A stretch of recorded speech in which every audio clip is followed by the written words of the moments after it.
ونعوذ بالله من شرور أنفسنا ومن سيئات أعمالنا من يهدي الله فلا مضل له ومن يضلل فلا هادي له أشهد أن لا إله إلا الله وحده لا شريك له وأشهد أن محمدا عبده ورسوله اللهم صل على محمد وعلى آل محمد كما صليت على إبراهيم وعلى آل إبراهيم إنك حميد مجيد اللهم بارك على محمد وعلى آل محمد كما باركت على إبراهيم وعلى آل إبراهيم إنك حميد مجيد. Alhamdulillah, ibu-ibu sekalian muliakan Allah Subhanahu wa taala, bersyukur pada Allah. Allah muliakan kita dengan amal saleh pada hari ini, yaitu kita bisa berkumpul, bermuajah, bertatap muka walaupun lewat Zoom untuk menuntut ilmu. Semoga pada hari ini ibu-ibu semuanya mendapatkan ilmu yang bermanfaat insyaallah. Kita akan lanjutkan kajian tentang ensiklopedia akhlak salaf ya. Sebagaimana yang pernah kita, ini bagian yang kedua, kita bahas kitab ini. Insya Allah nanti ada kuis. Hadiahnya kitab 1 ya, cuman baru atu, nanti mungkin lama-lama nambah. Bagi yang bisa jawab kuisnya, ya mungkin pertanyaannya disiapin aja sama panitia di WA ke saya. Ya, siapa yang mungkin bagaimana caranya, mungkin yang raise hand duluan ya, duluan akan dapatkan kitab ensiklopedia akhlak salaf. Bapak Ibu sekalian muliakan Allah, ini pengajian diselenggarakan oleh Majelis Ta'lim Al-Hansa. Mudah-mudahan para pengurus mendapatkan amal jariah, ilmu yang bermanfaat dari mereka orang-orang yang menuntut ilmu pada hari ini dan menjadi bekal yang bermanfaat pula nanti ketika berdiri di hadapan Allah Subhanahu wa taala. Kita masuk kepada bab kedua ya. Bab kedua, di bab pertama kita sudah bahas tentang tentang pilar, kita sudah bahas tentang keutamaan akhlak mulia. Sebentar saya share screen.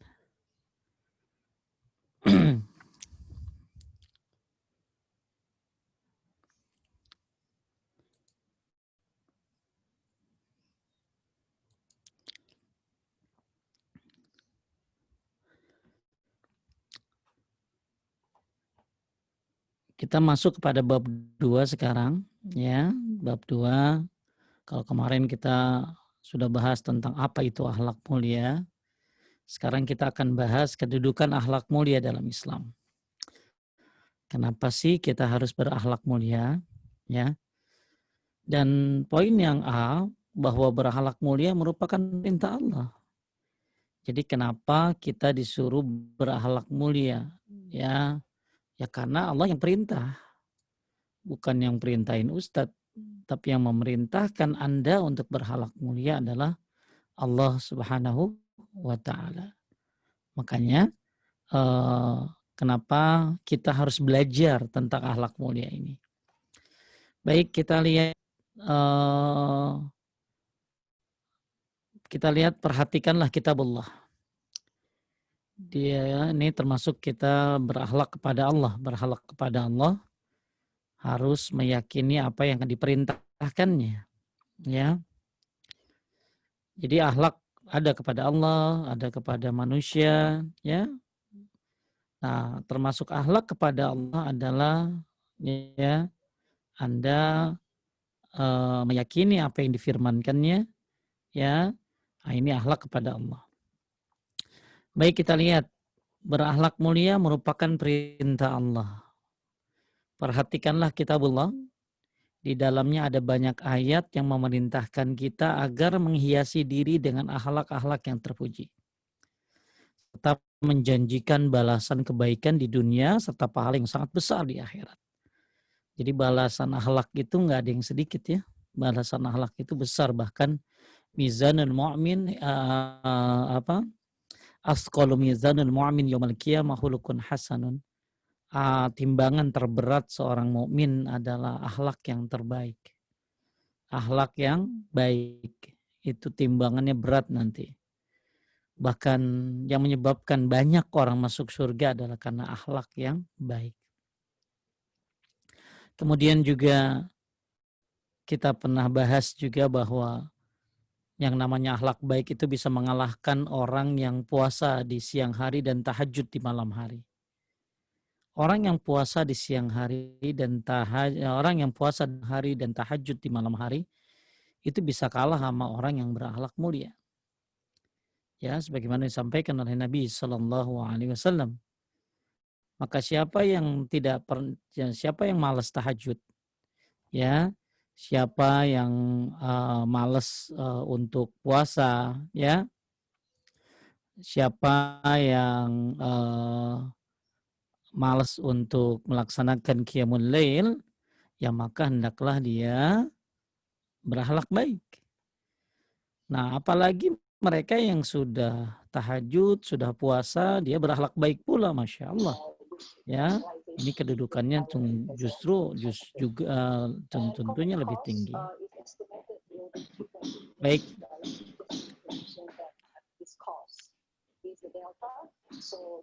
Sebentar ada yang bocor nih.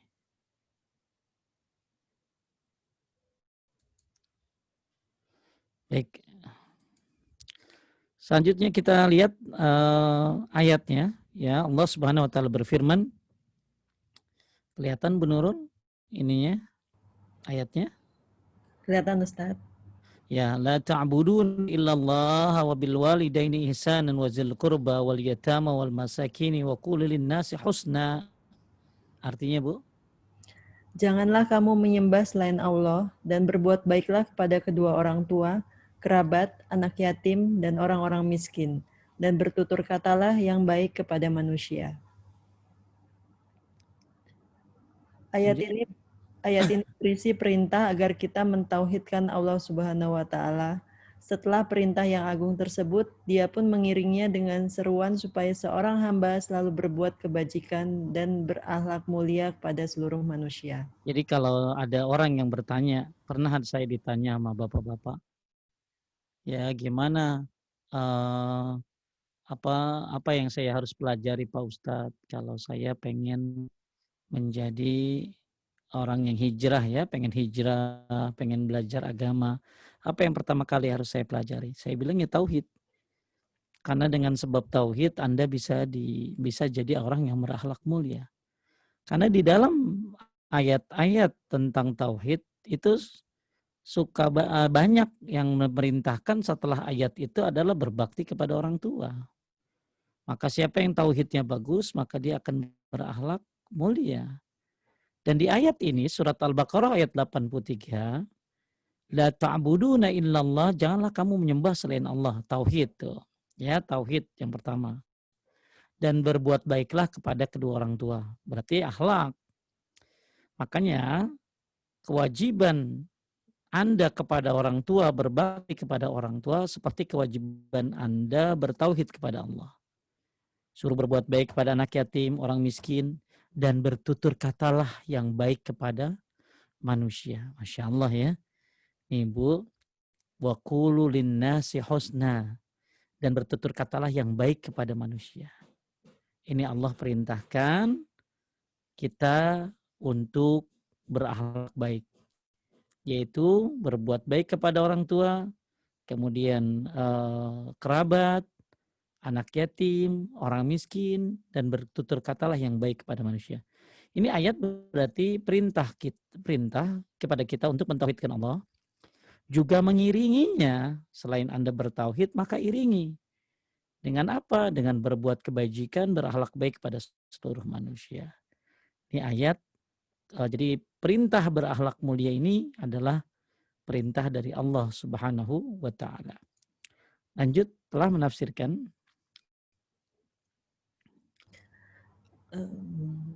Tatkala menafsirkan firman-Nya dan bertutur katalah yang baik kepada manusia, Ali bin Abi Thalib radhiyallahu Ta'ala mengatakan, yaitu terhadap setiap manusia. Ya, bertutur katalah yang baik kepada manusia. Ya, makanya tanda haji mabrur itu ya salah satunya adalah bertutur kata yang baik. Tibil kalam. Ya, it'amut ta'amut tibil kalam. Malah kata-kata yang baik itu ngapusin dosa. Inna min wajibatil maghfirah bazlus salam wa husnul kalam.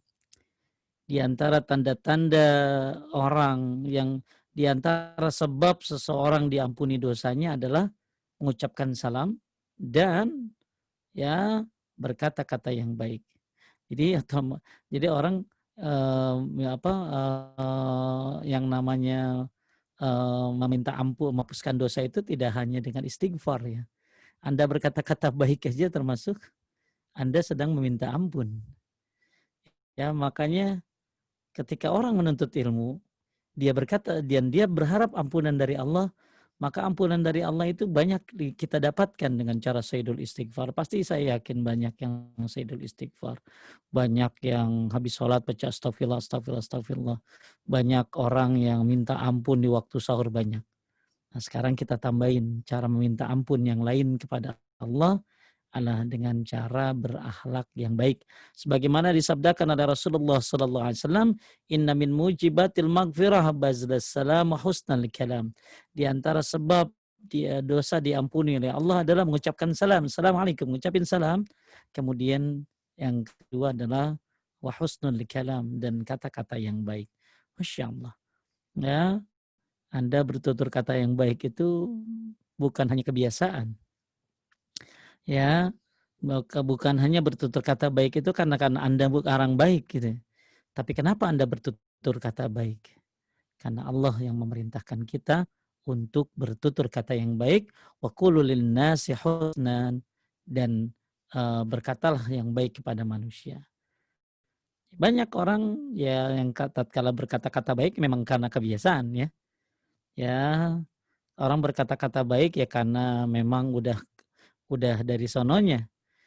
Tapi bagi yang sudah menuntut ilmu, dia berkata-kata baik itu bukan karena kebiasaan, tapi karena taat kepada Allah Subhanahu wa taala. Jadi kata Ali bin Abi Thalib ketika menafsirkan surat Al-Baqarah ayat 83, wa qulu lin-nasi husnan, dan bertutur katalah yang baik kepada manusia, kata Ali bin Abi Thalib radhiyallahu an mengatakan itu terhadap setiap manusia. Ya, lanjut. Senada dengan hal itu, Atta rahimahullah menjelaskan, ayat ini memerintahkan kita agar memperlakukan umat manusia dengan baik, yang mukmin maupun yang musyrik. Ya, ayat ini memerintahkan kita agar memperlakukan umat manusia dengan baik, yang mukmin maupun yang musyrik. Ya, berkata-kata baik mas siapa aja. Ya, bayangin ya, sama orang kafir aja kita disuruh berkata-kata baik, gimana sama orang mukmin sendiri. Ya, ini Masya Allah, sama orang kafir baik banget. Sama orang muslim jutek banget. Ya, ini pentingnya kita berakhlak.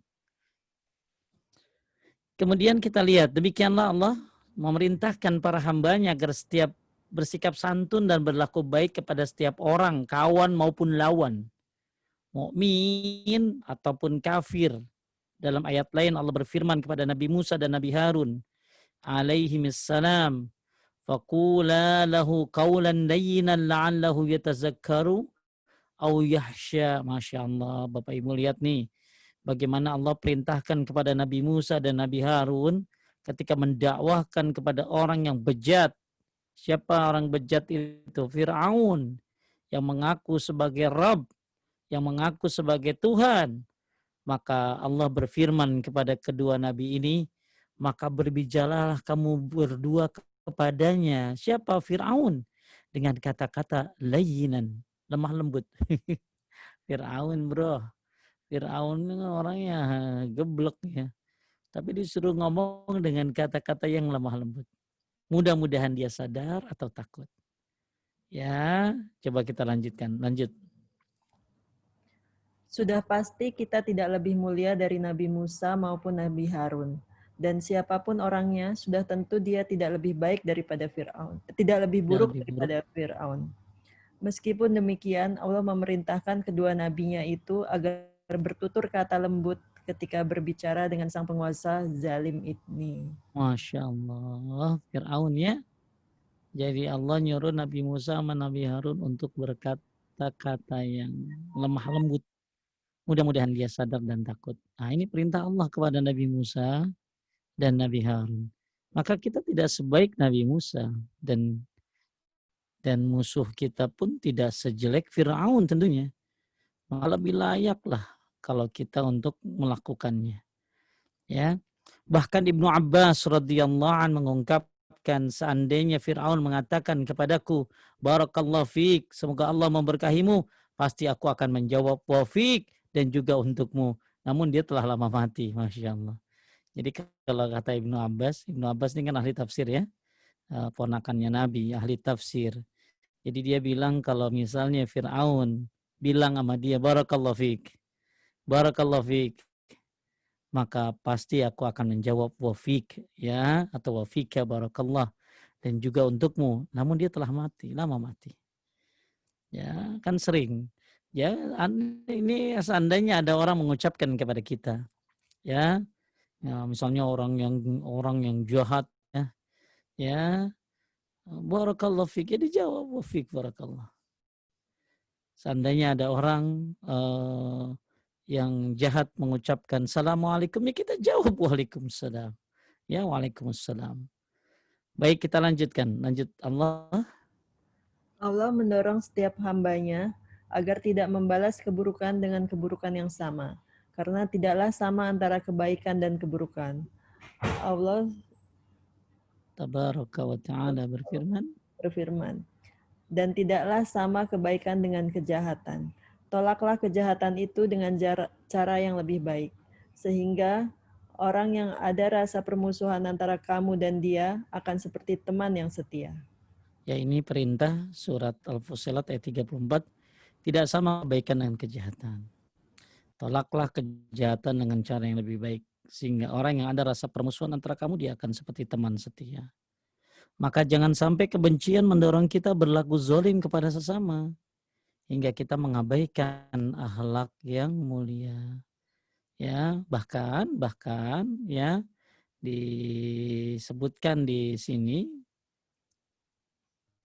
ya, Al Hasan Al Basri rahimahullah pada suatu malam beliau berdoa. Siapa? Ada Siska ada? Ada Ustadz. Assalamualaikum Ustadz. Al Hasan Al Basri rahimahullah pada suatu malam beliau berdoa, Ya Allah, ampunilah orang yang menzolimiku. Salah seorang berkata kepadanya, Wahai Abu Sa'id, aku mendengar engkau mendoakan orang yang menzolimimu sampai aku berharap aku juga termasuk dari orang-orang yang menzolimimu. Apa yang mendorongmu melakukan hal itu? Beliau rahimahullah menjawab, apa engkau tak pernah mendengar firman Allah Ta'ala? Barang siapa yang memaafkan dan mendamaikan, maka pahalanya dari Allah. Surat Asy-Syura ayat 40. Maka maafkanlah, sebab di antara hal yang memalukan kita berdiri di hadapan Allah meminta maaf dan ampunan, namun di lain waktu kita tidak memaafkan sesama makhluk. Subhanallah. Masya Allah. Jadi ada orang menzolim, jadi Hasan Al Basri ini bilang, Allahumma afu amman zalamani, ya Allah ampunilah orang yang menzolimiku, ampunilah orang yang menzolimiku. Sampai-sampai yang dengar tuh berharap dia ngezolimin Hasan Al Basri karena senang didoainnya sama Hasan Al Basri loh ya, tabi'in dia. Ya, ini termasuk beliau generasi terbaik nih. Jadi dia sering berdoa, ya Allah ampunilah orang yang menzolimiku. Coba, Siska punya musuh? Nggak ada sih, semoga nggak ada. Yang kesel gitu, yang pernah menzolimi. Kesel sih ada, tapi nggak jadi musuh, Ustaz. Yang pernah menzolimi ada nggak? Ada. Ada, oke. Doain nggak? Enggak. Ngapain gua doain dia, Pak Ustadz Amit, saya doain dia. Saya udah sakit hati, ya kan manusia gitu ya. Makanya Masya Allah kita belajar pada hari ini nih, bagaimana manusia yang nggak kita sangka ya, seperti inilah. Ya, bayangin dia mendoakan orang yang menzoliminya. Sampai-sampai yang ngedengar tuh berharap, saya berharap menzolimi kamu. Karena didoain gitu ya. Kenapa? Karena Allah berfirman. Nah inilah makanya siapa yang rajin baca Quran dan mengamalkannya, maka Masya Allah. Ya, bukan hanya baca tapi lihat tafsirnya, lihat terjemahnya. Karena dia teringat dengan firman Allah. Karena di dalam Al-Quran itu banyak perintah untuk berakhlak baik. Faman afa wa aslaha fajruhu 'ala Allah. Kenapa Hasan al-Basri mendoakan orang yang menzoliminya? Karena dia berharap pahala. Dan karena itu memang perintah Allah. Ya, setahu saya lebih banyak ayat yang memaafkan daripada ayat minta maaf. Ya. Jadi kenapa Hasan al-Basri mendoakan? Karena dia melihat Al-Quran. Di dalamnya ada perintah barang siapa yang memaafkan dan mendamaikan maka pahalanya dari Allah. Memaafkan dan mendamaikan. Coba di malam Lailatul Qadar. Di malam Lailatul Qadar. Siska bacanya apa doanya? Allahumma innaka afun Tuhibbul afwa fa'fu afwa anhum. fa'fu anni. Apa artinya? Ampuni aku ya Allah. Bukan. Allah innaka afun, kau maha pemaaf. Tuhibbul afwa, dan menyukai maaf. Fa'fu anni, maafkanlah aku. Satu sisi kita minta maaf kepada Allah di malam Lailatul Qadar. Akan tetapi di sisi lain kita tidak memaafkan orang yang menyakiti kita. Ya, kita minta maaf sama Allah. Tapi kita tidak memaafkan orang yang menzolimi kita. Ya, makanya kembali lagi kepada pembahasan kita tadi, bagaimana luar biasanya Allah Subhanahu wa taala memerintahkan kepada Musa dan Harun untuk berkata-kata lemah lembut kepada penguasa. Berkata-kata lemah lembut kepada penguasa. Siapa penguasa saat itu? Fir'aun. Ya, nggak ada lah saya kira manusia sejelek-jeleknya sekarang yang ngaku sebagai Tuhan. Ada nggak? Ada nggak sih? Ada nggak manusia zaman sekarang ya yang ngaku sebagai, nggak ada kan? Nggak ada, Ustaz. Nggak ada. Sejelek-jeleknya manusia sekarang nggak ada yang ngaku jadi Tuhan, nggak ada. Nah Firaun ini kacau dia. Udah dia zolim ngaku jadi Tuhan. Tapi lihat apa yang Allah perintahkan kepada Nabi Musa dan Nabi Harun. Disuruh berkata-kata qaulan layyinan, kata-kata yang lemah lembut. Betapa luar biasanya sekarang orang menghujat luar biasa. Maka tahanlah lisanmu, tahanlah tanganmu untuk tidak berkata-kata yang kotor. Ya, dan nanti semua ada hisabnya. Ya, makanya Ibnu Abbas tadi kalau Fir'aun hidup terus ngomong sama dia barakallahu fiik, dijawab wa fika barakallah. Ya, Fir'aun tuh kalau masih hidup, tapi kan dia udah mati. Kalau Fir'aun datang, barakallahu fiik, jawab wa fika barakallah, wa fik atau wa fik ya. Namun dia telah mati. Ya. Kenapa? Karena balaslah keburukan itu dengan kebaikan. Karena tidak sama antara kebaikan dengan keburukan. Sebagaimana firman Allah tadi, walastasawil hasanatu walasayyi'atu idfa' billati ahsan fa idzal ladzi bainaka wa bainahu adawatan ka'annahu 'aliyyun hamim. Bapak Ibu sekalian, ya kan Allah Subhanahu wa taala. Jadi gimana Pak Ustadz sama orang-orang yang ahli maksiat? Kita nggak boleh benci begitu. Yuk kita lihat salah satu tulisan dari Syekh bin Shalih Al-Utsaimin tentang masalah orang yang berbuat dosa, bagaimana kita memperlakukannya, ya. Sebentar.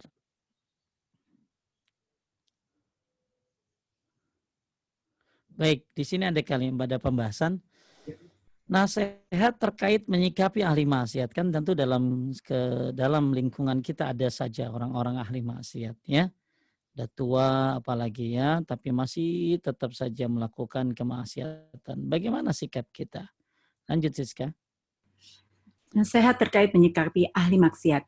Syekh Muhammad bin Shalih Al-Utsaimin rahimahullah Masalah ini yaitu sesungguhnya sebagian penuntut ilmu jika mereka melihat seorang menyimpang dari segi akhlak, pemikiran, atau perbuatan, mereka langsung membenci orang ini dan menjadikan kebencian ini untuk menjauh dari orang ini, meninggalkan orang ini.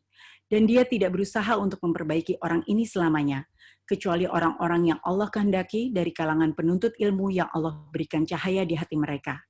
Mereka memandang kalau memboikot orang ini, membencinya dan menjauhi serta menjauhkan orang darinya, mereka melihat ini sebagai bentuk ibadah. Maka ini tidak ragu lagi kalau ini adalah kesalahan karena kewajiban menuntut ilmu untuk mencegah dia dan menasehatinya. Betapa banyak manusia yang berada dalam kelalaian. Kemudian apabila dinasehati, dia pun menerimanya. Tuh. Jadi gimana sih sikap kita, akhlak kita ketika menyikapi orang yang ahli maksiat? Baik itu pemikirannya, akhlaknya, perbuatannya. Apakah kita langsung membenci orang ini? Ya, menjauh, meninggalkannya dan tidak memperbaikinya. Ya, padahal bisa jadi orang ini belum tahu. Bisa jadi orang ini butuh dinasehati. Maka selesaikan aja tugas kita. Tugas kita apa? Ya memberitahu kesalahannya apa.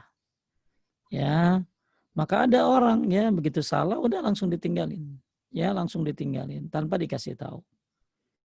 Pokoknya udah kita boikot tuh orang.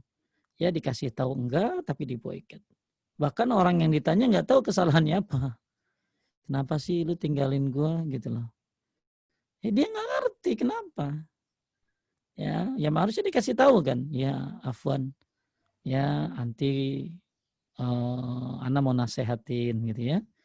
Anti ya misalnya dia kesalahannya di mana ya dikasih tahu lah. Ya, maka ada orang soleh, ada orang muslih. Siapa orang soleh itu? Orang soleh itu adalah orang yang memperbaiki dirinya sendiri, sedangkan muslih itu orang yang memperbaiki orang lain. Makanya kita sekarang jadikan diri kita orang soleh. Mudah-mudahan suatu saat kita bisa muslih, memperbaiki orang lain. Tingkat yang terbaik itu ya muslih, memperbaiki orang lain. Ya jadi kalau ada orang yang salah, jangan kita langsung boikot, tinggalin ya. Kasih tahu dulu kesalahannya apa gitu loh. Apalagi itu teman akrab, ya kasih tahu dulu. Misalnya temannya itu selingkuh. Padahal suaminya baik, nggak ada masalah. Anak-anaknya juga bagus-bagus ya. Kemudian Anda tahu kalau dia melakukan perselingkuhan, ya kasih tahu. Ya, Takut nggak bisa terima gitu gimana Ustadz? ya terus, nah makanya siapa yang membiarkan, kata Syekh Rabi, siapa yang membiarkan kesalahan temannya, maka dia termasuk berkhianat terhadap pertemanan. Jadi dia berkhianat pada pertemanan. Makanya konsekuensi teman itu bukan senang bareng-bareng, senang ya salah konsekuensi teman itu. Kata Umar bin Khattab radhiyallahu an, memiliki teman yang soleh itu adalah nikmat yang kedua setelah nikmat Islam. Nikmat kedua setelah nikmat Islam adalah nikmat punya teman yang soleh. Maka ketika Anda berteman, Anda harus tahu konsekuensinya apa. Bukan cekakak-cekikik teman itu. Ya, konsekuensinya Anda dikasih tahu. Ternyata dikasih tahu dia marah, dia nggak suka, tugas Anda selesai. Ya, Anda mau berlanjut, kalau Anda mau berlanjut dalam dakwah silakan. Tapi kalau ternyata dia malah membabi buta, malah menjadi malah dia berusaha menarik Anda untuk jadi teman maksiatnya, Anda boleh tinggalkan dia. Tapi selesaikan dulu urusan kita sama dia, sampaikan kesalahannya apa gitu loh. Ya, nah, banyakkan ibu-ibu nih berteman nih nggak enak ngasih taunya gitu loh, nggak enak ngasih taunya. Yang saya suka kumpul sama teman-teman Zayan ya. Ya kalau ada yang salah ya saya kasih tahu, antum nih nggak boleh begitu. Ya, nah ini kasih tahu ya. Dan bahasanya yang penting gitu loh. Yang jadi masalah ketika kita menyampaikan dengan bahasa yang salah, dia itu tahu loh kalau kita ini berbeda cara menyampaikannya. Orang tuh udah punya feeling juga kalau kita nih nggak bagus nyampeinnya. Tapi orang yang Misalnya saya nyamperin siapa? Nana ya. Ya, saya nyamperin Nana. Saya marah, saya ngasih tahu Nana dengan keras. Maka Nana udah punya perasaan nih orang nggak benar ngasih tahu saya seperti itu. Jadi orang lain aja bisa tahu kalau kita nggak benar ngasih taunya. Maka seperti itulah yang dilakukan oleh Nabi Musa dan Nabi Harun kepada Firaun atas perintah Allah Subhanahu wa taala. Ya. Jadi kembali lagi disuruh ngapain? Disuruh berkata-kata yang lembut. Nah, kembali lagi kata Syekh bin Shalih Al-Utsaimin, orang yang melakukan kesalahan ya tidak langsung ditinggalkan, tapi dia harus coba memperbaikinya. Ya, coba memperbaikinya. Apalagi itu teman baik ya. Dari kecil udah bareng-bareng dari sekolah, anak TK udah bareng-bareng, anak SMA juga di sekolah yang sama, Masya Allah. Ya kayaknya udah soulmate ya. Ternyata akhirnya teman yang satu hijrah dan melihat kesalahan pada temannya yang masih gitu-gitu aja terus dikasih tahu. Ya, ternyata oh temannya ini Allah. Siapa tahu bisa gitu loh. Siapa tahu bisa, kan hati nggak ada yang tahu. Siapa tahu suatu saat akhirnya nempel gitu loh. Oh kena, momennya pas. Ya, maka selesaikan aja tugas kita. Berkata-kata baik dan mendakwahi dia. Tapi kalau ternyata malah, wah ya malah akhirnya dia ngajak kita dalam kemaksiatannya, maka katakan kepadanya, aku meninggalkanmu karena Allah. Aku meninggalkanmu karena Allah. Ya, seperti itu. Ya, kembali lagi kita pada pembahasannya. Maka jangan sampai kebencian mendorong kita berlaku zalim kepada sesama hingga kita mengabaikan akhlak yang mulia. Baik, Allah Subhanahu wa taala berfirman, "Wala yajrimannakum syana'anu qaumin ala alla ta'dilu i'dilu huwa aqrabu littaqwa wattaqullaha innallaha khabirum bima ta'malun." Lanjut. Dan janganlah kebencianmu terhadap suatu kaum mendorong kamu untuk berlaku tidak adil. Berlaku adillah, karena adil itu lebih dekat kepada takwa. Quran Surat Al-Maidah ayat 8. Lanjut. Ibnu Taimiyah rahimahullah berkata, ayat ini diturunkan terkait dengan kebencian kaum muslim kepada orang-orang kafir. Dan kebencian seperti ini diperintahkan oleh syariat.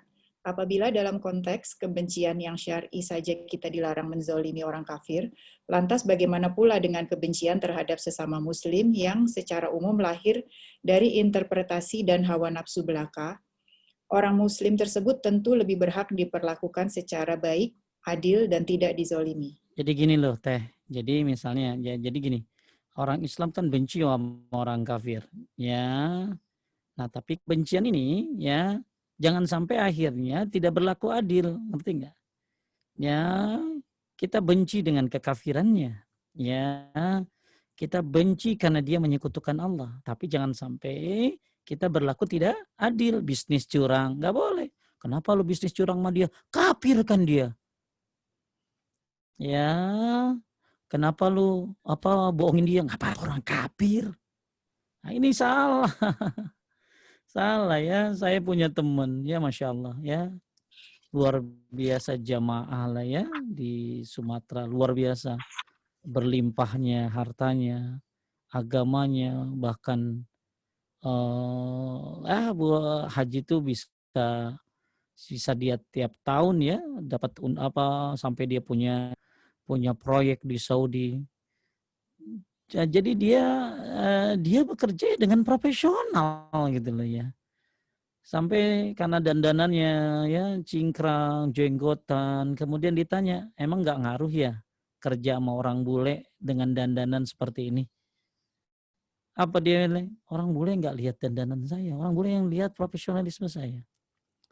Bagaimana saya jujur dalam berdagang?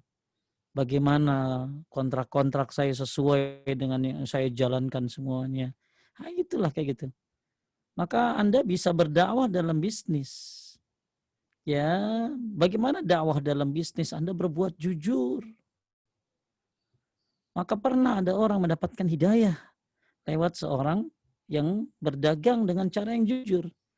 Akhirnya setelah beres transaksinya, setelah beres proyeknya, ya akhirnya teman yang jadi mitranya itu langsung ya istilahnya salut kepada orang ini dan dapat hidayah dari orang ini. Kenapa? Saya mendapat hidayah karena akhlakmu. Jadi betapa banyak orang-orang yang bisa mendapatkan hidayah lewat akhlak kita. Lihat Nabi Muhammad Sallallahu Alaihi Wasallam. Berapa banyak manusia yang mendapatkan hidayah lewat dia, lewat akhlaknya. Baik, kita cari contoh ya tentang akhlak baik. Jadi intinya sebelum kita masuk kepada contoh, kita tadi jadi ayat ini Ibnu Taimiyah berkata, ayat ini diturunkan terkait dengan kebencian kaum muslimin kepada orang kafir. Dan kebencian seperti ini diperintahkan oleh syariat. Boleh benci sama orang kafir itu ya. Karena kekafirannya, karena menyekutukan Allah. Apabila dalam konteks kebencian yang syar'i saja dilarang menzolimi orang, tapi nggak boleh zolim gitu loh. Saya benci dengan kekafirannya. Ya, akan tetapi Anda nggak boleh menzoliminya. Bakar ininya peribadatannya nggak boleh lah. Ya, Anda ganggu mereka gitu ya, nggak boleh ya. Terus apa ya? Anda tipu perdagangannya. Nah, ini nggak boleh kayak begini. Kita benci kepada kekafirannya. Ini benci kayak gini disyariatkan ya. Akan tetapi kita tidak boleh berlaku zolim kepada mereka. Ingat, doa orang yang dizolimi itu mustajab. Bahkan dalam kitab sahih Jami' As-Saghir disebutkan walau kana kafiran, walaupun dia orang kafir. Ketika Anda menzolimi orang kafir lalu dia berdoa, ya dia maka dia itu bisa mustajab doanya. Kenapa? Karena nggak ada hijab ya bagi dia, karena dia dizolimi. Walau kana kafiran. Oleh karena itu, ya kita boleh benci kepada mereka, akan tapi harus berbuat adil.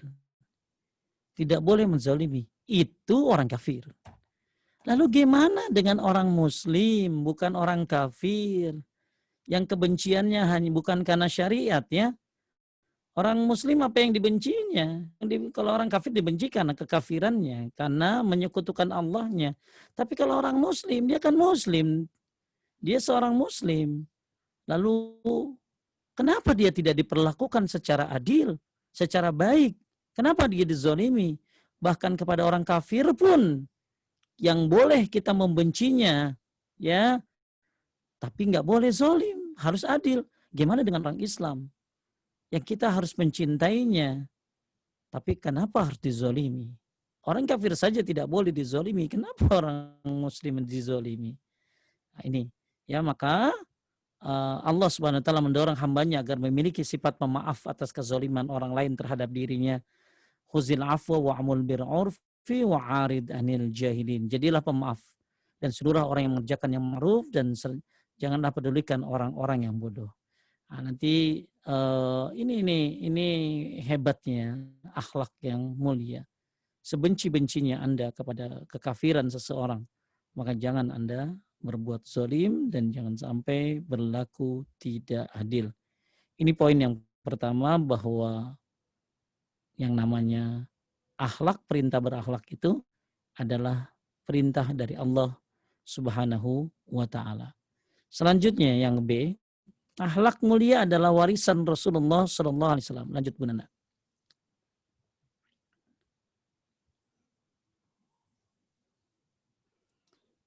Bu Nana. Perhatikanlah hadis-hadis Rasulullah.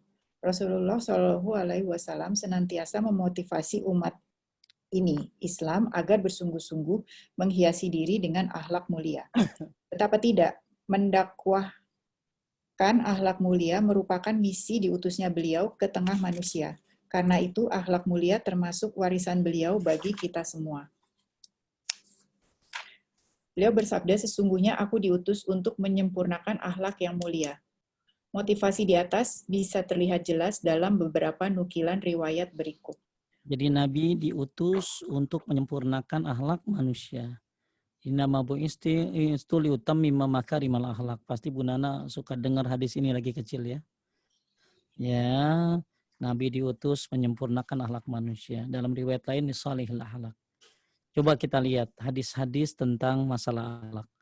Yang pertama, Rasulullah SAW bersabda, akmalul mu'minina imanan ahasinuhum akhlaqan, al-muwatti'una aknafan, alladina ya'lafuna yu'lafuna wa la khaira fi man la ya'lifu wa la yu'laf. Lanjut Kaum mukminin yang paling sempurna imannya adalah yang paling baik akhlaknya, paling lapang dadanya, paling mudah bersahabat dan disahabati. Tidak ada kebaikan pada orang yang tidak bersahabat dan tidak disahabati. Baik, coba kita lihat kaum mukmin paling sempurna imannya adalah yang paling baik akhlaknya.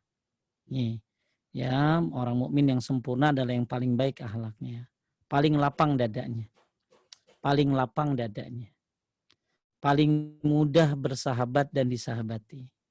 Ya, tidak ada kebaikan pada orang yang tidak bersahabat dan tidak disahabati. Masya Allah. Maka yuk mudah dalam bersahabat. Ya, pilih-pilih boleh. Ya, pilih-pilih boleh. Ya, pilih sahabat yang baik. Boleh, nggak apa-apa.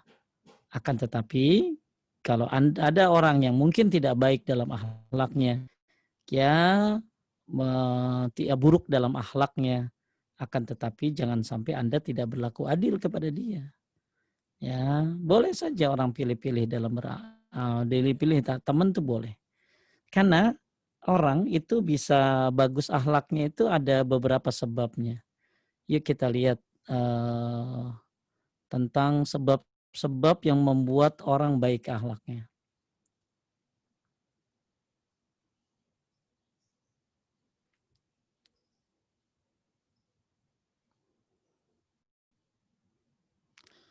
Sebentar.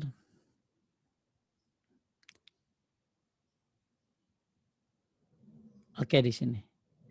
Bu Nana, udah hilang batuknya? Udah keselak Ustaz, maaf. Masya Allah. Salah apa? Keselak mic. Iya Ustaz. Sebab untuk bisa meraih akhlak yang baik. Syekh Ibnu Utsaimin rahimahullah, akhlak yang baik itu harus diupayakan. Dalam artian sesungguhnya seorang itu mesti melatih dirinya. Seorang bisa baik akhlaknya dengan beberapa sebab. Yang pertama, melihat nash dalam kitabullah dan sunnah rasulnya yang menerangkan akan pujian terhadap akhlak yang bagus. Kedua, bersahabat dengan orang-orang yang dikenal akan bagusnya akhlaknya. Ketiga, seorang insan memperhatikan apa yang diakibatkan oleh kejelekan akhlaknya. Jadi gini, ya, kalau orang pengen baik akhlaknya, maka ada sebab-sebabnya. Salah satu sebabnya ya bacalah Quran hadis yang menerangkan tentang bagaimana akhlak yang bagus itu keutamaannya. Maka tadi kita sudah bahas tuh ya, bagaimana yang namanya Nabi Musa, Nabi Harun, ya, bagaimana disuruh kita tidak berbuat zolim kepada orang kafir, ya, bagaimana tadi Nabi diutus untuk menyempurnakan akhlak manusia. Maka supaya kita bagus akhlaknya, kita belajar. Nah, apa yang dipelajari? Yang pertama, lihat di Quran, di hadis, hal-hal yang menerangkan tentang akhlak. Ya. Yang kedua, ya bersahabat dengan orang yang dikenal bagus akhlaknya. Tapi kalau ada orang yang tidak bagus akhlaknya, kita juga welcome. Akan tetapi tidak menjadi sahabat. Beda loh. Sahabat itu kan akrab, ya. Ya istilahnya ya soulmate lah. Tapi kalau yang tidak bagus akhlaknya, kita tetap berbuat baik sama dia. Orang Firaun aja disuruh berbuat baik kok. Kita Nabi Musa disuruh berbuat baik sama Nabi Harun sama Firaun, apalagi cuma temanmu yang tentu tidak lebih buruk dari Firaun. Ya tetap kita, ya apa kabar? Baik, dia ngucapin salam kita jawab. Dia bilang barakallahu fik wa fik barakallah. Ya pilih-pilih boleh, karena memang teman itu harus pilih-pilih. Tapi kita nggak boleh menzolimi orang yang tidak kita cocok dalam persahabatan. Ya, yang ketiga, seorang insan memperhatikan apa yang diakibatkan karena kejelekan akhlaknya. Orang jelek akhlaknya itu banyak banget mudaratnya. Ya, banyak sekali mudaratnya. Nah, nanti kita bahas nih mudarat-mudaratnya. Jadi kalau pengen akhlaknya baik, coba dibaca Quran, baca hadis, lihat keutamaan akhlak kayak apa. Makanya bagus Anda kalau punya rezeki ya beli aja bukunya ya. Silakan cari bukunya di di marketplace banyak. Tapi yang pengen dapat gretongan boleh ya, nanti tungguin di akhir ada kuis. Ya, ada kuis. Ya, tapi baru satu ya gretongannya ya. Nanti mudah-mudahan nambah. Tapi mudah-mudahan ibu beli gitu loh ya, jangan nunggu gratisan ya. Gratisan. Baik. Yang kedua bersahabat dengan orang-orang yang bagus akhlaknya, karena makin banyak sahabat-sahabatmu yang baik maka akan makin banyak mempengaruhimu dengan kebaikan.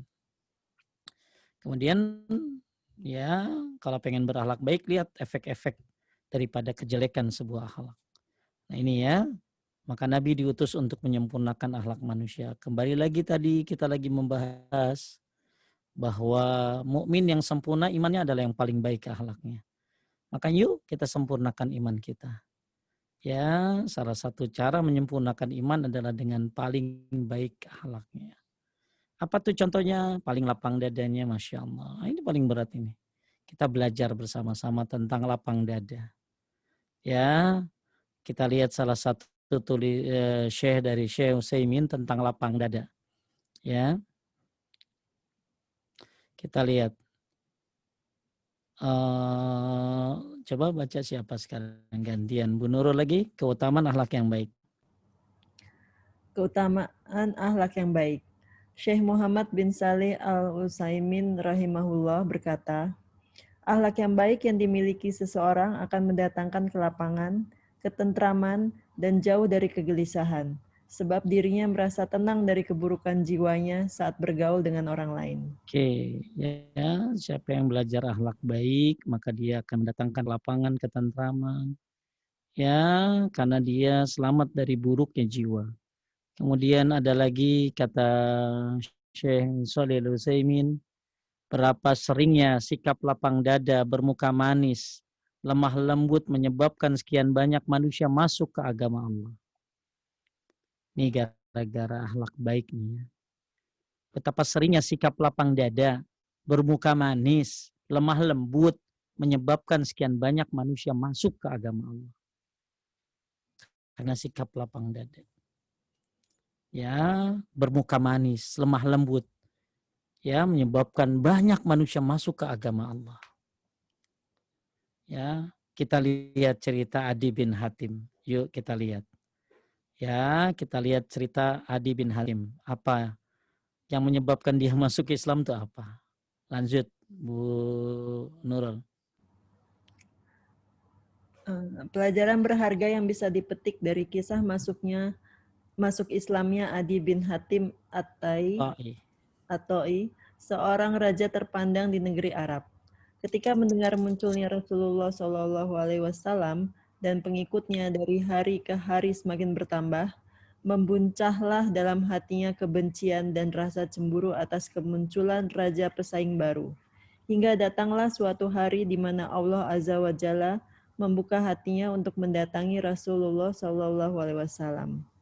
Begitu mendengar kedatangan Adi, Rasulullah SAW yang saat itu sedang berada di masjid dengan para sahabatnya segera bergegas menyambut kedatangannya dan menggandeng tangannya mengajak berkunjung ke rumah beliau. Di tengah perjalanan, Coba pelan-pelan sebentar. Jadi begitu datang Adi bin Hatim, ya. Ini yang datang bukan orang ini orang Nasrani Adi bin Hatim tuh ya. Adi bin Hatim itu orang Nasrani. Begitu datang, ya Rasulullah SAW yang saat itu sedang berada di masjid dengan para sahabatnya segera bergegas menyambut kedatangannya. Menyambut kedatangannya orang kafir ya. Bu, ya menyambut kedatangannya. Orang kafir aja disambut, ya masa laki ibu datang ke disambut pulang kerja, ya dan menggandeng tangannya, Masya Allah, digandeng tangannya. Ya ingat loh orang kafir itu najis, tapi najisnya itu najis akidahnya, bukan najis badannya. Dan ini kan laki, ya disambut sama Nabi, digandeng tangannya, ya ya tangannya mengajak berkunjung ke rumah beliau. Di tengah perjalanan menuju rumah ada seorang wanita lemah yang telah lanjut usia memanggil-manggil beliau. Rasulullah SAW pun berhenti dan meninggalkan Adi guna mendatangi wanita tersebut. Jadi begitu lagi sama pejabat, datang wanita manggil-manggil Nabi. Maka Nabi Masya Allah menunjukkan akhlaknya kepada wanita tua tersebut. Rasulullah SAW cukup lama berdiri melayani kebutuhan si wanita. Melihat tawadu Rasulullah SAW, Adi bergumam dalam hati, demi Allah, ini bukanlah tipe seorang raja. Ini bukan tipe seorang raja. Yang namanya raja kan arogan biasanya. Ya, mana mau raja apa istilahnya nyamperin kayak begini. Ya, kecuali raja yang punya akhlak. Dan Adi bin Hatim itu orang kafir, orang Nasrani. Ya. Jadi betapa Rasulullah SAW berbuat baik kepada Adi bin Hatim, disambut, dipegang tangannya. Di tengah jalan ada wanita tua, dia Nabi tunjukkan, Masya Allah, akhlaknya emang begitu, bukan cari muka ya. Ya Allah ya Rahman, emang begitu akhlak Nabi SAW. Maka di situ Adi sudah bilang, ini bukan tabiat seorang raja ini. Ya, emang bukan raja Nabi itu. Nah, ya. Nabi Muhammad SAW bukan raja ya. Ini utusan Allah ya, tentunya di atas raja. Lanjut Setelah selesai urusannya dengan wanita tua tersebut, Rasulullah SAW mengamit tangan Adi. Ya. Lanjut. Tangan Adi melanjutkan perjalanan. Sesampai di rumah, Rasulullah SAW bergegas mengambil satu-satunya bantal duduk yang terbalut kulit dan berisikan sabut pohon korma. Lalu mempersilahkan Adi untuk duduk di atasnya. Adi pun menjawab, tidak, duduklah engkau di atasnya. Tidak, duduklah yang duduk di atasnya, sahut Rasulullah SAW. Akhirnya Adi duduk di atas bantal tersebut, dan Rasulullah SAW duduk di atas tanah. Saat itu, Adi kembali bergumam dalam hatinya, demi Allah, ini bukanlah karakter seorang raja. Masya Allah ya. Luar biasa. Ngomong demi Allah, Ustaz. Ya kan orang-orang kafir juga percaya Allah kan, cuman percaya Allahnya rububiyah bukan uluhiyah. Ya, nah belajar tauhid lagi Bu Nurul. Ya, absen kali tauhidnya. Jadi orang-orang kafir. Coba Bu Nurul, orang kafir tuh ada yang namanya Abdullah, ya kan? Abdullah. Iya. Jadi orang-orang kafir itu mereka mempercayai Allah sebagai pencipta, tapi tidak mempercayai Allah sebagai sesembahan, gitu ya. Jadi mereka tauhidnya tuh hanya rububiyah. Kalau kita kan tauhidnya apa? Rububiyah, uluhiyah, asma wa sifat. Ya kalau orang kafir nggak cuma rububiyah aja. Mereka kalau ditanya siapa yang nyiptain langit, Allah, yang ciptain bumi, Allah gitu ya. Tapi kenapa kamu tidak sembah selain Allah? Kenapa kamu menyembah selain Allah? Nah itu jadi mereka itu hanya mentauhidkan Allah dalam rububiyah, tapi tidak dalam uluhiyah. Makanya mereka bilang demi Allah.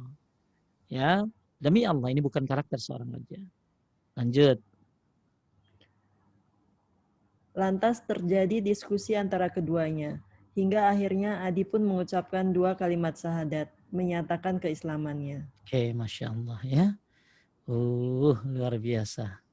Ini masuk Islamnya udah tertariknya udah lewat akhlak ya.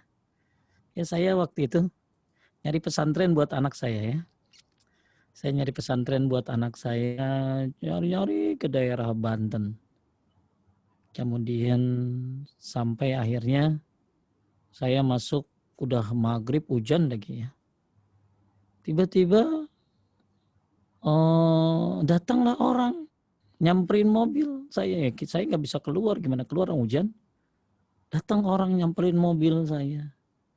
Dia bukain, Bapak mau kemana? Ya saya mau daftar anak saya ke pesantren. Mari Pak, ayo Pak. Dibukain pintu, pakai payung sama dia. Terus ditantol ke kantor.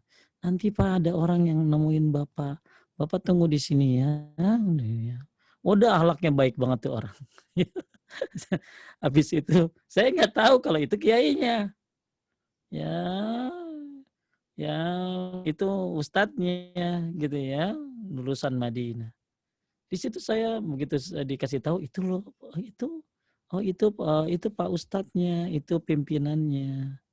Di situ saya udah tertarik kan, Masya Allah, akhlaknya bagus. Saya pengen banget anak saya ditaruh di sekolah situ. Alhamdulillah 3 tahun anak saya di situ.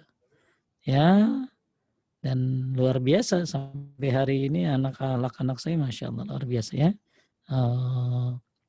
Mudah-mudahan banyak barokahnya di pesantren sana walaupun cuma 3 tahun. Selanjutnya kan dia SMA-nya di Mesir. Jadi dari sikap saja sudah memberikan sebuah sebuah apa disebutnya ya, sebuah chemistry yang berbeda gitu loh. Ya makanya Masya Allah, ini pentingnya akhlak bagi kita. Ya, dalam apa? Dalam berdakwah tentunya. Lihat bagaimana Adi begitu terkesannya. Coba sih saya baca. Lihat bagaimana Adi begitu terkesan dengan kerendahan hati Rasulullah SAW yang dengan sabar melayani kepentingan seorang wanita tua dan lemah di tengah-tengah perjalanannya mendampingi seorang raja besar. Goresan kesan baik yang mengendap dalam hatinya terhadap Nabi Shallallahu Alaihi Wasallam merupakan titik awal ketertarikan sang raja untuk memeluk Islam. Baik, ini ada cerita tapi lanjut. Kita lihat santun, lanjutnya. Santun dalam menyampaikan nasihat. Sambil memperhatikan kondisi psikologis orang yang dinasehati. Dari Abu Hurairah, Rasulullah SAW bersabda, ucapan yang baik adalah sedekah. Ingat, sedekah itu adalah bukan hanya pakai harta, tapi salah satu sedekah yang ringan adalah dengan ucapan yang baik. Maka ucapan-ucapan baikmu adalah sedekah. Ya, lanjut. Memilih kata-kata yang baik dan memperhatikan psikologi seorang sangat menentukan keberhasilan dakwah. Penulis pernah mendapatkan cerita dari saksi mata obrolan antara seorang ikhwan yang sudah ngaji dengan seorang awam yang sebelumnya tidak pernah saling bertemu. Orang awam tadi membuka obrolannya dengan kekagumannya akan perkembangan pembangunan fisik kota tempat mereka berdua tinggal yang begitu cepat dan maju. Namun ikhwan tadi langsung menangkis. Ya, itu kan cuma lahiriahnya saja, tapi kalau kita lihat jiwa-jiwa penduduknya, ternyata kosong dan rapuh. Begitu mendengar balasan lawan bicaranya, muka orang awam tadi langsung berubah dan terdiam. Kita bukan sedang meragukan niat baik ikhwan tadi, namun tidakkah ada kata-kata yang lebih santun? Haruskah kita menabrak langsung lawan bicara kita? Bukankah itu akan mengakibatkan dakwah kita sulit untuk diterima? Bukankah akan lebih enak didengar dan diterima jika ikuti alur pembicaraannya? Lalu secara perlahan kita arahkan kepada poin yang kita sampaikan. Misalnya kita katakan pada orang awam tersebut, betul Pak, pembangunan fisik kota kita ini memang amat membanggakan. Dan ini amat bermanfaat untuk kesejahteraan ekonomi masyarakat. Namun alangkah indahnya jika pembangunan fisik tersebut diiringi pula dengan pembangunan mental masyarakat. Sehingga timbullah keseimbangan antara dua sisi tersebut. Kan bagus ngomong begitu. Ya, memilih kata-katanya ya Ustadz. Ya, udah begitu ketemu, belum pernah ketemu. Di tengah jalan ketemu, mantap banget daerah gua. Ih, hebat nih gubernurnya nih, mantap nih. Ya, langsung yang udah ngaji bilang, ini kadang-kadang udah ngaji suka begitu tuh. Ya cuman fisiknya doang. Sebenarnya nih orang-orangnya pada rapuh akidah, hancur neraka sebenarnya. Astagfirullah. Ya, saya teringat cerita tentang orang. Ini pentingnya akhlak, Masya Allah ya ibu ya. Ini kita belajar semuanya ya, tauhid, akhlak, kita pelajari semuanya ya. Saya pernah waktu itu ada cerita nyata tentang, ada seminar tentang hari kiamat. Jadi bagaimana sih hari kiamat itu terjadinya tandanya. Dress code syar'i kan suka ada tuh ya, dress code syar'i. Ya, dress code syar'i. Tiba-tiba datang perempuan, ibu-ibu, ya pakaiannya ketat, celananya ketat, boro-boro syar'i, kagak pakai hijab pula, paling kudungan nempel sekedar nyekek begitu doang. Ya, kudungan bango dibilangnya. Kudungan bango. Jadi depannya nonjol, ya ininya nyekek, ya persis kayak bango. Terus itu panitia kan begitu, panitia ngelihat ibu-ibu dandanan begitu kan mau marah atuh Bu. Ya, Itu ibu itu gak tahu adab, mau tahu diri gitu loh. Mau disamperin sama temennya, jangan, udah nggak apa-apa. Ya nggak tahu kali dia, nggak bisa. Kita harus kasih tahu tuh. Ya kita harus kasih tahu itu orang. Ini bukan tempatnya. Oh ini bukan tempat maksiat. Wah pokoknya ya ceritanya udah saya tambahin lah. Ya. Pokoknya ya pokoknya nggak seneng aja ada orang dandanan kayak begitu. Ada orang dress code syar'i. Udah kenapa dia pakai celana ketat, baju ketat, yang nggak pakai hijab pula, yang cuma nempel begitu pula. Ya, pokoknya saking ngototnya tuh orang pengen ngelabrak tuh perempuan, pengen ngelabrak pokoknya, pengen dimarahin. Ya, nggak tahu aturan gitu loh. Tapi ya dicegah sama temennya, terus dicegah. Ya berapa kali pokoknya akhirnya tidak terjadilah pencegahan itu. Ya, karena emosi gitu loh. Akhirnya ibu itu masuk ke dalam, ya dengerin ceramah.